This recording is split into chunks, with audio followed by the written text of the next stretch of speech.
Now that I've reviewed the best movie ever, it's time to review the best sequel ever.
Hey everyone, it's Movie Lover 120 here, and I'm here with a brand new movie review, and this movie review is going to be for the follow-up to what I call easily the #1 greatest movie of all time, and that movie would easily have to go to none other than what is, of course, the 1974 sequel, also kind of in a way known as the very first sequel to ever be released.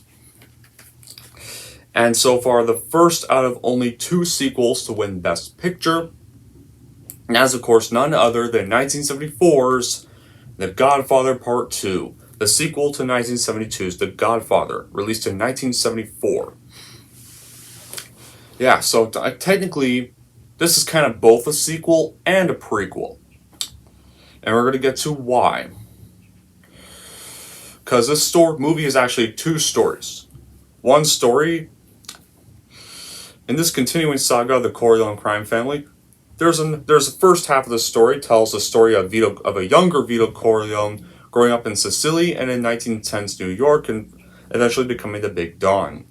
And then the other story follows Michael Corleone in the 1950s after the events of The Godfather as he attempts to expand the family business into Las Vegas, Hollywood, and Cuba.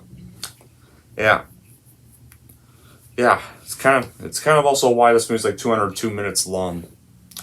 Anyway, how was this made? Well, Puzo started writing a script for a sequel in December 1971 before The Godfather was even released. Its initial title was going to be The Death of Michael Corleone. Coppola's idea for the sequel would be to juxtapose the ascension of the family under Vito Corleone with the decline of the family under his son Michael.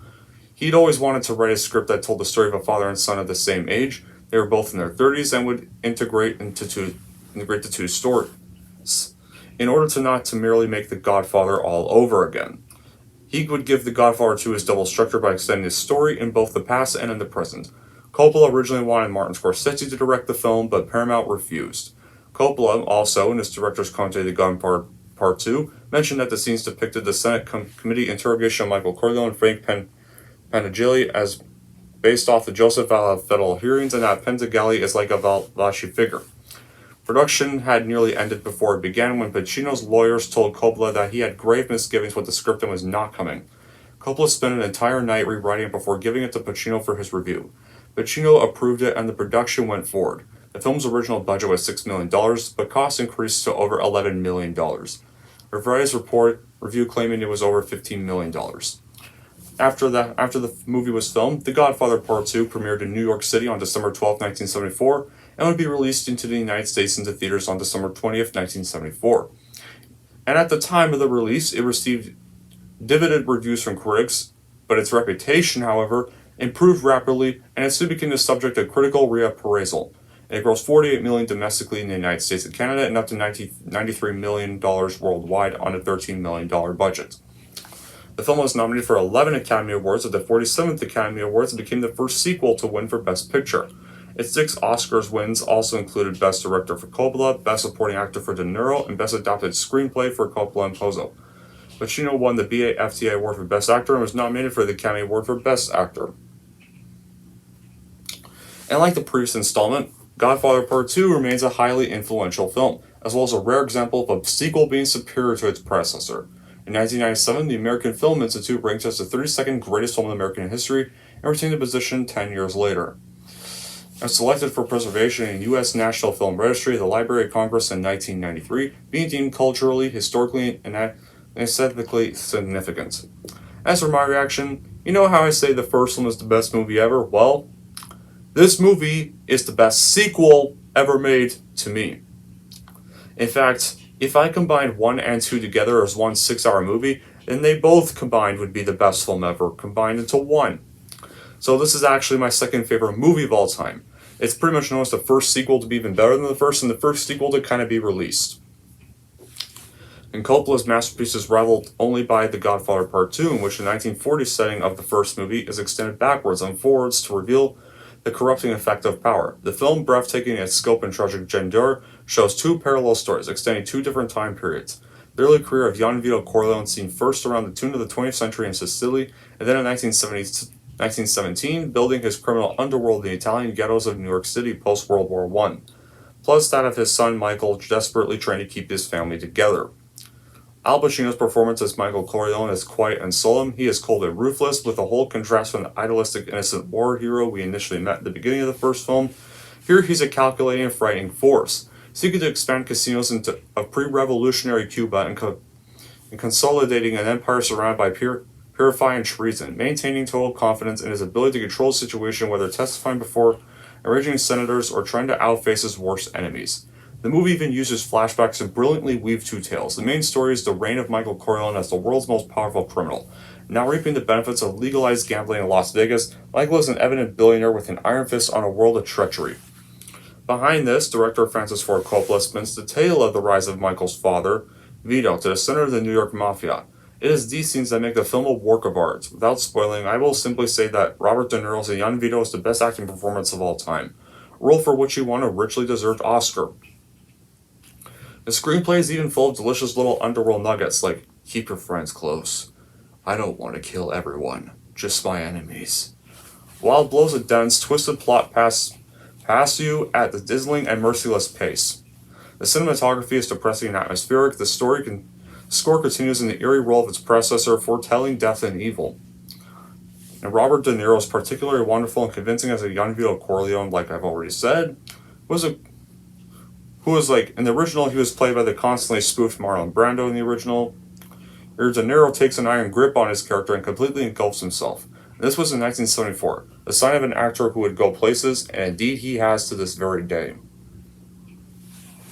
And Nino Rada's musical score plays an even greater role in this equal but different successor than it did in the predecessor, like yearning, lamenting, simulating bygone ages. See how, in fact, especially Nino Rada's music effects or sentiments for the savage events on screen, it is the pulse of the films. One cannot imagine them without their Nino Rota music. Against all their realistic dedication, it guides us to how to feel about the films, and condition us to understand the characters within their own world.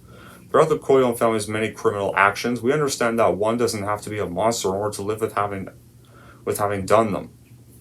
Thematically, it actually shares much in common with later films, such as American Beauty and Fight Club. Godfather Part 2 is a story of a man who seems to have it all, but the only things he ends up not having are the only things that truly matter to him. Michael's character arc continues on from where the first film ended, creating a great epic tragedy and what I think is one of the saddest yet most majestic endings in film. Like, I haven't even talked about the more technical aspects yet. This is because I don't have to, really. There's not really much flaws I have with this movie. If I had to think of any bad qualities, not really much. Everything's just perfect in this movie. It's not just great, but perfect. As in, there seems to be no way that anything could be improved on. Acting, direction, cinematography, script, and story, just everything. So yeah, I can't think of much else to say because I just love this film in general. Everything's just great about this film. I really like that we have 2 storylines we can tell. One, how Vito Corleone became the Don, and how the Corleone family formed. And another one, and the other half of the story being the actual sequel of Michael trying to make the family legit, and a really badly backfiring in kind of a way. And the ending's even haunting too. We have this perfectly haunting shot of Michael sitting all alone after he has killed his brother Frito, just sitting all alone in that score place. It's the perfect wrap up to the sequel, and yeah, like, just wants to, yeah, there's no can be improved on. Just acting, direction, cinematography, script, and story, everything. once again, so I cannot think of a single bad quality except for the film being about 3 hours long. But then again, it was meant to be 3 hours long. So basically, much like with The Godfather, Part 1, no bad qualities like with that film. I highly recommend the sequel if you are a fan of the first film. And if you're wondering what my final recommendation for The Godfather Part 2 will have to be, here would have to be my final recommendation for this movie. So overall, if the first one easily invested you and want to see where the tragic story of Michael continues, then most definitely give this movie a watch and buy it afterwards because it is a phenomenal sequel that is way better than the first film. And if you're wondering how I'm going to rank The Godfather Part 2, I am going to give The Godfather Part 2 an obvious 10 out of 10. And there we go. That wraps our review on The Godfather Part 2. Just got the first two out of the way, and only one more to go. And thank God this is the last film they've made. And I think you know what it is. Our next review is going to be for what easily is the final chapter of the story, The Godfather Part 3. And yeah, you'll hear my thoughts on that movie next time. The next review. But until then, guys, that'll be it for this review. Thank you all for watching. And if you like this and want to see more, then don't forget to like, subscribe to Movie Lover 120.